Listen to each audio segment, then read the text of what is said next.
আমাদের জায়গা থেকে এটা দাবি করি যে এই ঘটনার, এই যে হত্যাকাণ্ড হয়েছে জাহিদুল ইসলাম পারভেজের, সেই হত্যাকাণ্ডের একটি স্বচ্ছ, নিরপেক্ষ এবং প্রমাণ ভিত্তিক একটি তদন্ত হোক, এবং যেখানে কোনোভাবেই কোনো রাজনৈতিক চাপ বা প্রভাব খাটানো যাবে না।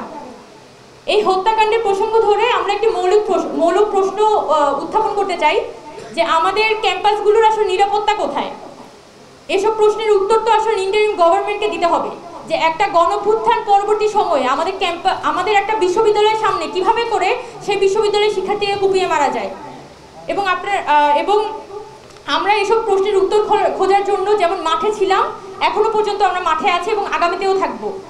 পরিশেষে আমরা আবারও জাহিদুল ইসলাম পারভেজের মৃত্যুতে গভীর শোক প্রকাশ করছি এবং হত্যাকারীদের বিচার ও দেশের সকল শিক্ষাঙ্গনে ছাত্রদের নিরাপত্তা নিশ্চিত করার দাবিতে আমাদের সকল গণতান্ত্রিক এবং প্রগতিশীল ছাত্র সংগঠনকে ঐক্যবদ্ধ হওয়ার আহ্বান জানাচ্ছি।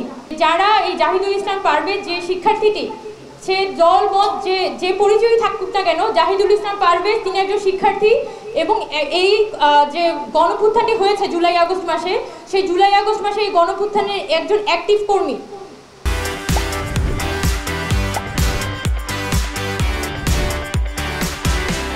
আজকে এসে অভ্যুত্থানের এত মাস পরে, 8 মাস পরে, তাকে নিজের বিশ্ববিদ্যালয়ের সামনে একটি হাতে ছুরিকাঘাতে তাকে নিহত হতে হলো, তাকে মৃত্যুবরণ করতে হলো। এটা আমাদের জন্য অত্যন্ত লজ্জাজনক এবং আমরা বৈষম্যবিরোধী ছাত্র আন্দোলনের পক্ষ থেকে বলতে চাই যে এই বাংলাদেশ কোনোভাবে আমাদের জন্য কাম্য ছিল না।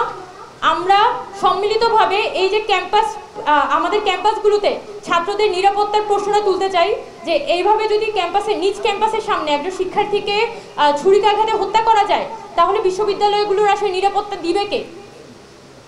এখন আমরা বৈষম্যবিরোধী ছাত্র আন্দোলন থেকে এটাই বলতে চাই যে যারাই অপরাধী থাকুক, সুষ্ঠু তদন্ত সাপেক্ষে এখানে অপরাধীদের চিহ্নিত করে তাদেরকে যাতে বিচারের আওতায় আনা হয়।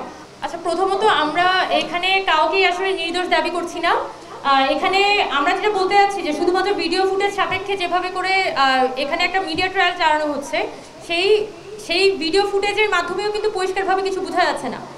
এবং তার পরিবার কিন্তু ভিডিও ফুটেজ থেকে চিহ্নিত করে 8 জনকে তারা এখানে এজাহারভুক্ত করেছেন। আমরা কিন্তু একবারও বলিনি যে তারা নির্দোষ বা এমন কিছু, কিন্তু বৈষম্যবিরোধী প্ল্যাটফর্মটিকে যেভাবে করে অনবরত এইখানে ড্র্যাগ করা হচ্ছে, যে প্ল্যাটফর্মটি এখানে ছাত্র মানে জাহিদুল ইসলাম পারভেজ তার হত্যাকাণ্ডের সাথে জড়িত, আমরা মনে করি যে এটা একদমই উদ্দেশ্য প্রণোদিত একটা ঘটনা এবং এই ঘটনার দ্রুততম সময়ের মধ্যে তদন্ত সাপেক্ষে এখানে বিচার হওয়া উচিত। কারণ তদন্ত হলে তখন বোঝা যাবে যে কারা দোষী আর কারা দোষী না।